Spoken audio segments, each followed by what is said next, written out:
Друзья, всем привет! На связи компания PandaWay. Сегодня, как мы обещали, вам покажем электромобиль за 5000 юаней. Примерно 60 тысяч рублей. Купил его один наш хороший знакомый, Дмитрий. И вот он, этот автомобиль. Посмотрите на этого малыша, который проезжает на одной зарядке чуть больше 100 километров. Дима, привет! Привет! Здорово! Как машина, живая? Поедем на ней? Давай, поедем.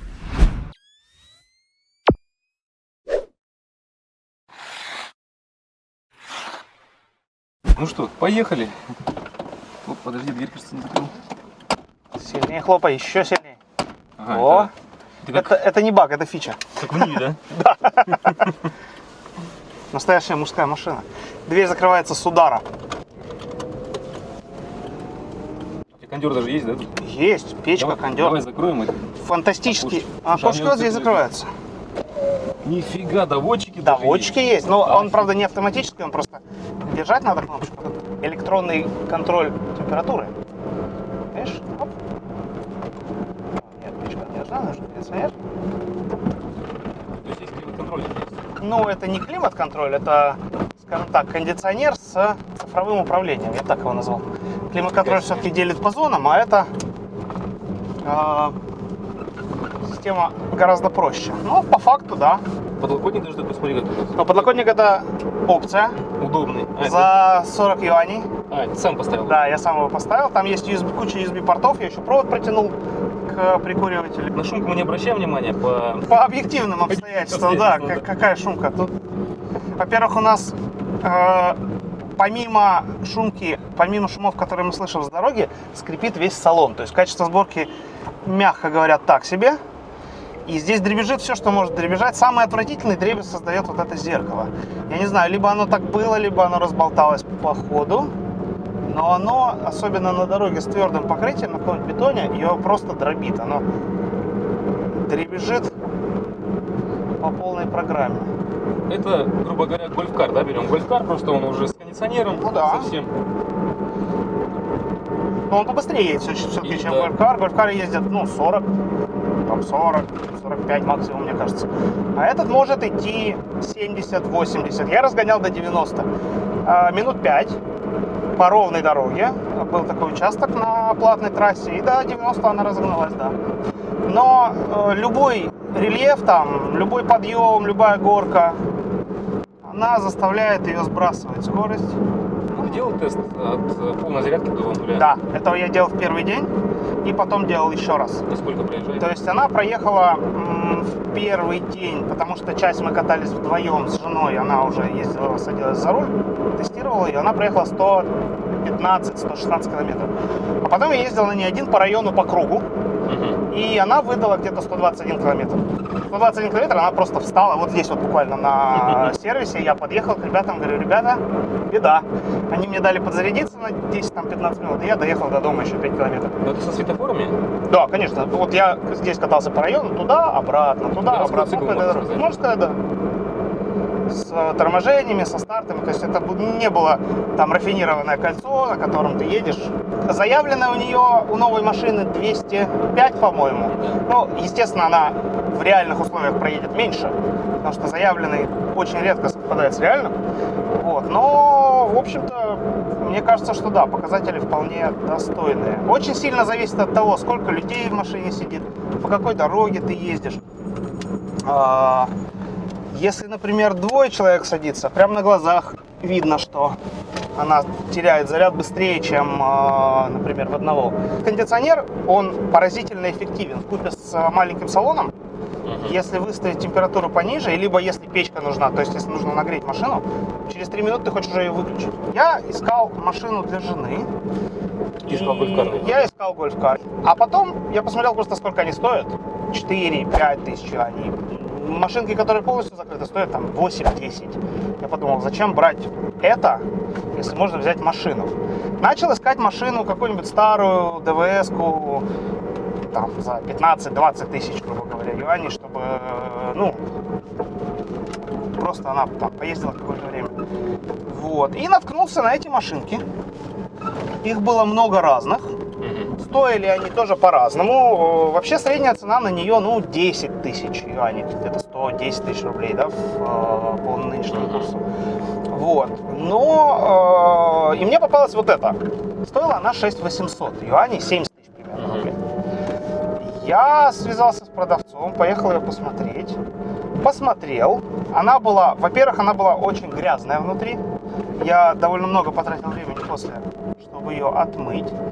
И у нее были недостатки. У нее не работал один ремень, у нее не работали омыватели стекла, куча всяких мелких косяков. И в итоге мы сошлись на 5000 юаней с оформлением. Но если брать нынешний курс, это где-то 55 тысяч рублей, объективно говоря. Да. Мне ее оформили там, с перерывом на обед за 2-3 часа. Я уже получил эти транзитные номера, получил все документы и уехал оттуда на ней. И вот тут началось самое интересное, потому что по трассе, по карте, мне нужно было доехать до дома 70 километров. И тут у меня начались сомнения. Я спрашиваю агента, говорю, а она доедет? Он говорит, ну, наверное, да. Но он это очень неуверенно сказал. И у меня возникла картина такая в голове, что где-нибудь посреди поля я стою на ней, или там посреди этой скоростной трассы. Батарейка полная была. Батарейка была полная. К моему удивлению, когда я доехал до дома, у нее была еще половина заряда. Я присылаю ему фотографию, и китаец с большим удивлением говорит, сколько ты проехал? 70? Я говорю, да. Наверное, у меня в этот момент возникла мысль, что он очень дешево ее продал. Да, ребят, еще интересный момент. Вот эта машина, она не заряжается от обычных станций зарядных. То есть там нужны переходники и все прочее, да, по-моему? Да, тут есть контроллер для быстрой зарядки. Но для того, чтобы его поставить, первое, за порядка 500 юаней надо купить специальный провод. Это все нужно установить. Во-первых, я не хочу, потому что это 10% стоимости машины. А во-вторых, тот факт, что она не заряжается на быстрой зарядке, позволяет мне заряжать ее на медленной. У нас такая система, что на парковках есть зарядки стандартные. Но так как у этой машины нет возможности заряжаться, благодаря этому Дмитрий, он пользуется зарядками для мопедов. Для мопедов и для гольфкаров. То есть он подъезжает на стоянку, там где стоят мопеды обычные. И вот он вытаскивает свой провод и вставляет именно в розетку туда, где заряжаются мопеды. И стоимость там, по-моему, 1 или 2 юаня. Да, у меня фишка в том, что у нас в Гардене стоянки для машин, для мопедов находятся рядом. То есть я могу без проблем протянуть провод до вот этой вот мотороллерной зарядки. И да, заряжается она по часам. То есть ты платишь за время. 4 часа стоит 1 юань. Заряжается она полностью где-то за 6,5-7 часов. Соответственно, за 2 юаня я заряжу ее до 100%. 2 юаня, это 20 рублей, да? Полностью зарядить автомобиль. Это на самом деле проехать 120 километров. Это очень большая экономия, особенно для езды вот по нашему району, потому что я свою бензиновую машину не заправлял уже неделю. Я поймал себя на мысли вчера, что последний раз я ездил на заправку в прошлую субботу. Она пятидверная, четырехместная. У нее, как вы видите, зеленый номер, соответственно, она электрическая, и, соответственно, номер у нее как для электрических машин. Начнем с зарядки той самой, которая позволяет заряжать ее почти бесплатно. 4-пиновая зарядка, то есть это поколение 1+, для именно медленных зарядок. Здесь есть слот для установки еще одного разъема зарядки, но сюда можно поставить зарядку для быстрой именно fast charge. Соответственно, нужно купить провод. Да, можно делать fast charge. Там есть контроллер, но нужно купить провод и подключить его. В общем-то, ничего примечательного она из себя не представляет. Сверху даже есть вот такие рейлинги для крепления чего бы то ни было, хотя они не выглядят надежными. Вот, сзади, я не знаю, стоковое это или установлено дополнительно, но мне кажется, все-таки стоковое. Или, по крайней мере, были места под них. Это датчики парковки, да, партроники. То есть, когда ты отъезжаешь, она начинает пищать. Там, соответственно, есть, позже мы расскажем об этом, дисплей для задней камеры. Багажник, к сожалению, не открывается центральным замком, то есть он открывается ключом. Багажник здесь крайне небольшой, но для того, чтобы какие-то мелкие покупки положить, коляску маленькую сложить, хранить там всякие мелочи, зарядку, зонт, домкрат, этого достаточно. Заднее сиденье можно вот таким вот образом убрать. Это не самая простая операция, надо сказать. Да, тут есть две кнопки, и они не всегда срабатывают сразу. Но, соответственно, Ну, если желание можно. положить сиденье, то в багажник превращается вся задняя часть. Единственное, что при установке обратно надо за ремнями следить. Они норовят в эти клипсы попасть. Качество сборки оставляет желать лучшего. Качество материалов тоже. Двери легко проминаются пальцем. Для того, чтобы их закрыть, нужно хлопать с усилием. Говорить о том, что здесь подогнаны части, тоже не приходится. Причем это нормальное положение, потому что она симметрична с двух сторон. Если посмотреть, вот так вот внахлёст она идет с обеих сторон. И он не был ломаный, не был битый. Поэтому, в общем-то, деформироваться ему было неоткуда. В багажнике, в двери вот такая вот щель. Уплотнитель примыкает, то есть вода там при мойке или в дождь не попадает внутрь. Но она не симметрична относительно правой стороны, скорее всего, беда в петле. Плюс при движении, если она наезжает на кочку, она издает такой отвратительный скрип, который очень хорошо слышен в салоне. И это именно вот эта петля, я это определил там. Причем с одной стороны. Причем с одной стороны здесь вроде все более-менее. Мне кажется, она перекошена вот так. Возможно, это кривая установка на заводе. Я тоже не могу этого исключать. Потому что вряд ли ее кто-то перебирал. Она не была ударенная. То есть у нее не было таких повреждений, которые говорили о том, что ее там сбоку ударили. Ну, кто-то жмякнул дверь, соответственно, дверь мягкая, она помялась. Ну, здесь тоже все плавает и прыгает. Сборка у нее, конечно, оставляет желать лучшего.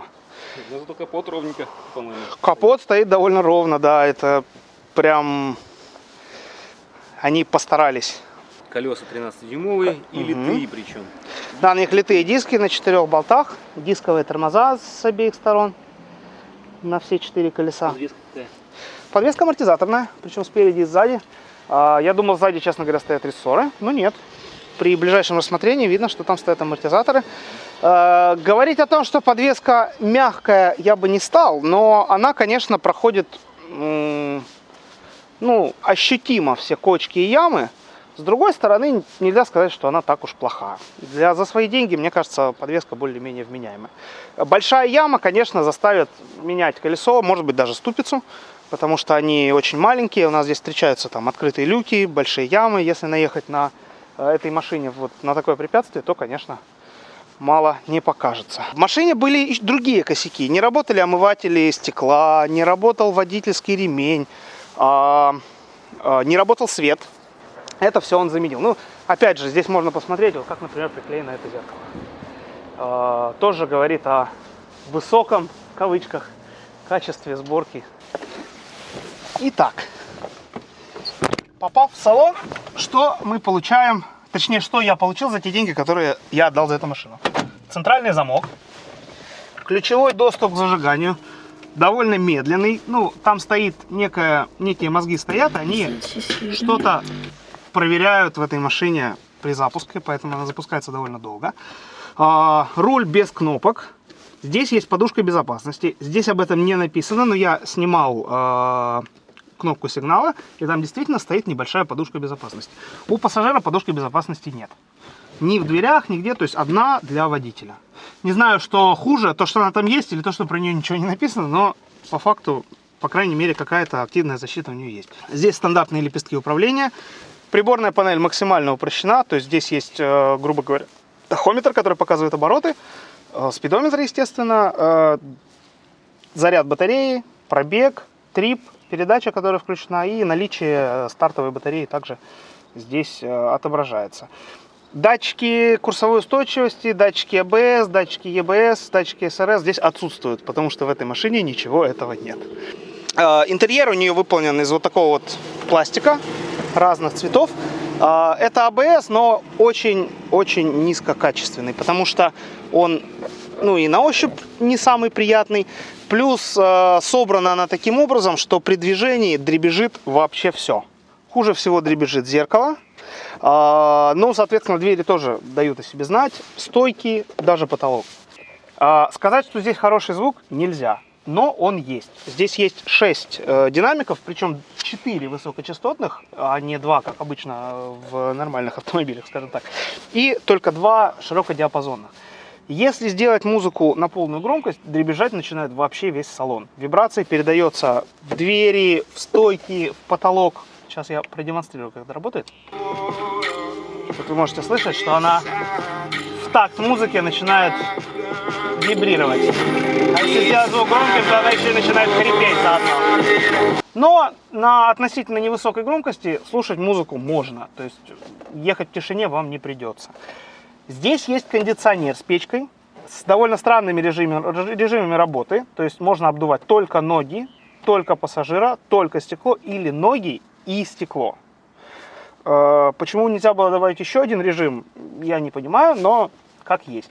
Но вкупе с, как уже говорилось, маленьким салоном он довольно эффективен. Особенно эффективна печка. Если в довольно холодную погоду включаешь печку, нагревается все очень-очень быстро. И он цифровой.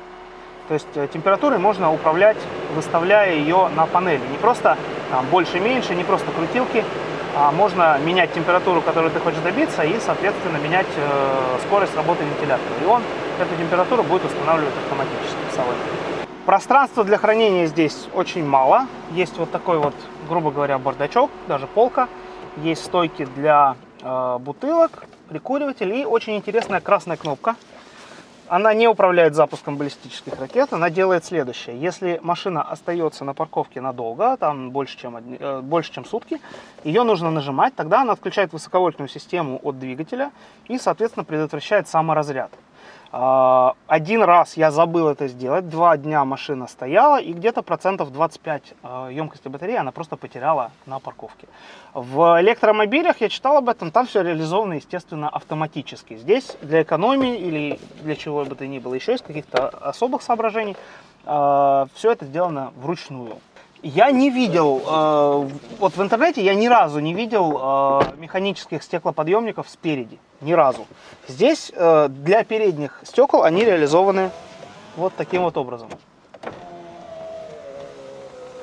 К сожалению, нет автодоводчиков, управление с кнопки сделано внизу. К сожалению, нету автодоводчика, хотя бы для водительского, то есть для того, чтобы открыть стекло, тебе нужно просто держать. Но, в общем-то, это было бы недорого поставить.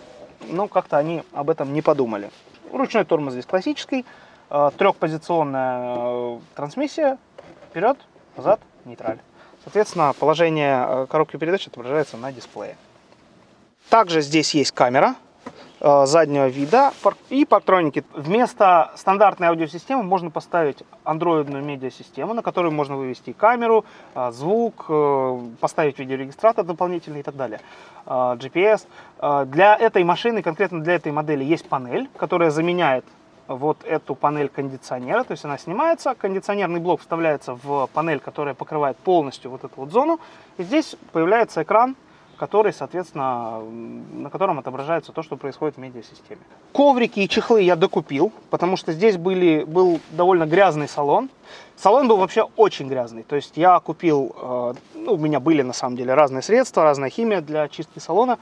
И часа 2, честно, губкой я начищал его насколько смог. Потому что на китайских мойках сделать это так, как ты хочешь, не удастся. Они моют очень плохо, моют абсолютно спустя рукава, и машина выходит примерно в том же виде, в котором она приехала. Для меня эта машина маленькая, конечно, причем сиденье отодвинуто до конца. Оно также можно поменять угол наклона спинки. Вот. Для моей жены это более или менее нормально. Она немножко ниже меня ростом, и она, когда садится в эту машину, для нее такая посадка довольно комфортная. Чтобы сзади мог поместиться друг, наверное, вот это крайнее положение, потому что у меня колено уже уперлось тупо в панель. Я едва-едва могу нажимать на педали. Вот, наверное, небезопасная езда. Я думаю, что не очень. Придется чуть отодвинуться назад. Вот так. Чтобы тебе комфортно было более-менее. Не вальяжно, а именно комфортно. Это очень сложно. Здесь, вот в таком положении, наверное, да, можно сказать, что я могу еще подруливать коленом, если припрет. Соответственно, да, вот так у меня нога ни за что не цепляется. Собственно, наверное, вот такая посадка для меня это наиболее плотная, при которой я могу ее вести. Сзади места еще меньше, но за счет того, что задняя спинка откинута назад, в принципе, здесь можно сидеть. То есть у тебя колени не касаются ушей, ты более или менее нормально сидишь. Выпрямить колени не сможешь. Выпрямить я уже не смогу, но я могу вот упереться в переднее кресло вот таким вот образом. Если здесь сидят дети, все прекрасно. Если это будет 4 взрослых человека, конечно, будет трудновато. Плюс ходовые характеристики этой машины значительно упадут. Сзади, то есть обычные механические стеклоподъемники, которые работают довольно туго. У Антона я видел, у него очень большая педаль тормоза. Она прям гипертрофирована большая. Здесь они обе маленькие, но расставлены таким образом, что моя нога, в общем-то, спокойно ходит между педалью газа и педалью тормоза. Без проблем. Регулировки руля нет в принципе. Но, вот, например, Антон показывал, у него в машине колени примыкают к рулю практически, то есть у него она низкая. Здесь он изначально сделан довольно высоко. Я сразу, забегая вперед, скажу, что на своей серви я тоже поставил руль в крайнее верхнее положение. Лично для меня так комфортнее. Я не люблю, когда руль висит где-нибудь у тебя между ног. Батарея находится здесь внизу, и если нужно с ней что-то сделать, это кресло откинуть. То есть сначала нужно снять спинку, потом откинуть это кресло, и там будет крышка, которую можно открыть и получить доступ к батарее. Я залезал туда, у меня один раз... После того, как она долго постояла на парковке с отключенным питанием, у меня вылезла ошибка. Я не знал, что делать, потому что где-то, полдня я общался с человеком, который мне ее продал. Он занимается ремонтом. Здесь есть система записи логов машины, то есть там под этим пассажирским, где пассажирский коврик, там стоит карточка. Ее можно вынуть и посмотреть параметры, которые машина пишет в режиме реального времени. Там каждые 3 минуты она записывает показатели. Соответственно, я прислал ему все эти лог-файлы, он посмотрел на них, сказал, я не вижу никаких проблем. Я применил инженерный подход, открыл отсек батареи, там есть разъем питания мозгов низковольтного. Я его вынул, подождал 5 минут, вставил обратно, ошибка исчезла. Точка. Проблема решена. Скорее всего, это был глюк электроники, просто нужно было перезагрузить систему, а перезагрузить ее можно, по сути, только таким образом. Теперь, что у нас под капотом? Это контроллер заряда батареи с радиатором, стартовая батарея.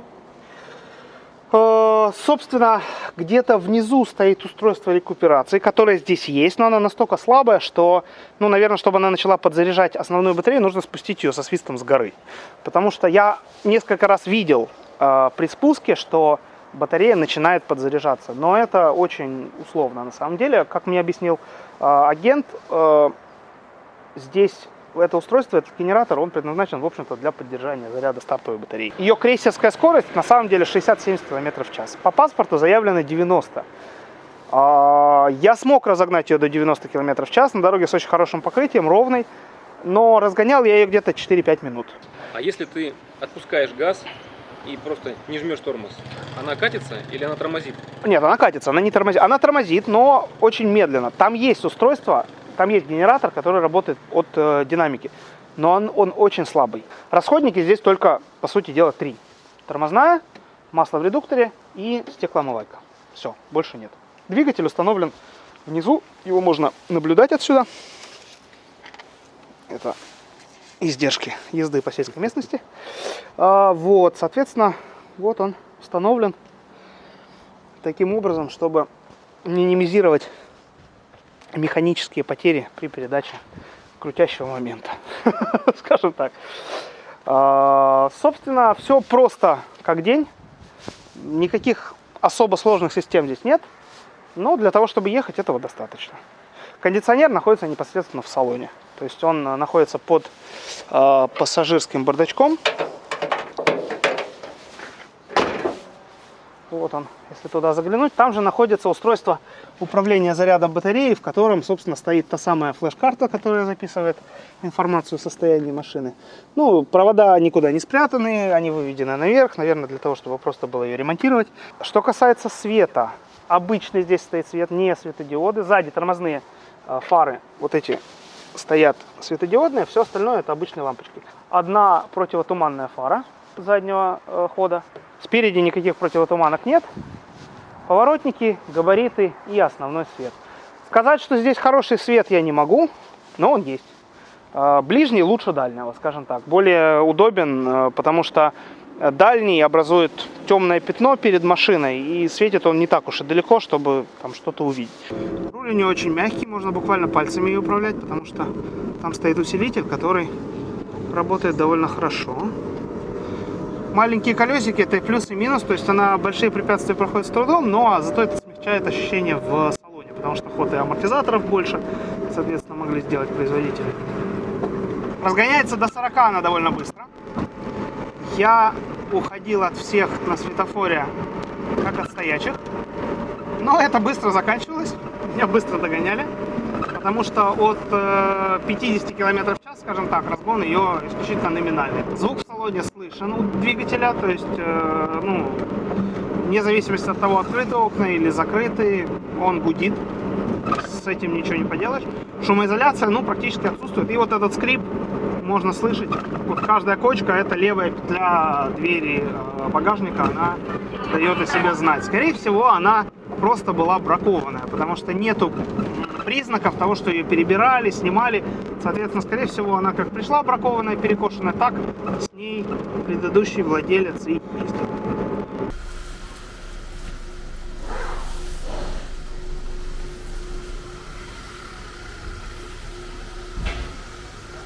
И сейчас мы ее приподнимем и посмотрим, что у нее под днищем.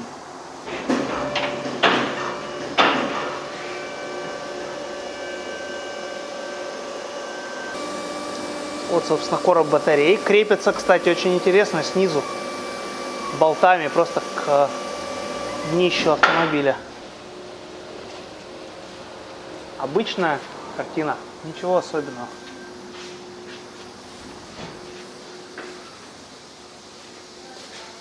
Да, редуктор, двигатель.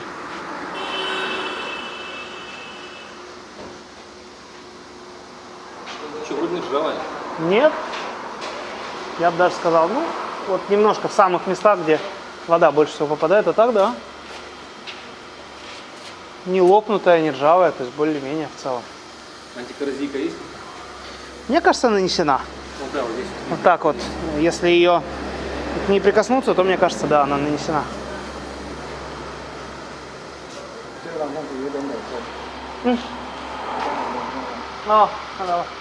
Нужно подтянуть вот здесь, ступица. Рулевая разболталась. Друзья, спасибо, что посмотрели этот ролик до конца. Сейчас будет ссылочка на видео, в котором мы делали обзор электромобиля за 250 тысяч рублей. В этом видео я обещал вам сделать обзор двух электромобилей сегодняшнего и AEV6. Поставить их на гоночную трассу, но видео получается слишком большое, поэтому, чтобы не отнимать ваше драгоценное время, я решил разбить видео на две части. Вторая часть выйдет на канале уже совсем скоро. Поэтому, если вы еще не подписаны на наш канал, самое время это сделать. А также нажать на колокольчик, чтобы не пропускать следующее видео. А с вами был Алексей Мамонтов и компания Pandaway из Китая. Будьте с нами, и у вас все будет хорошо.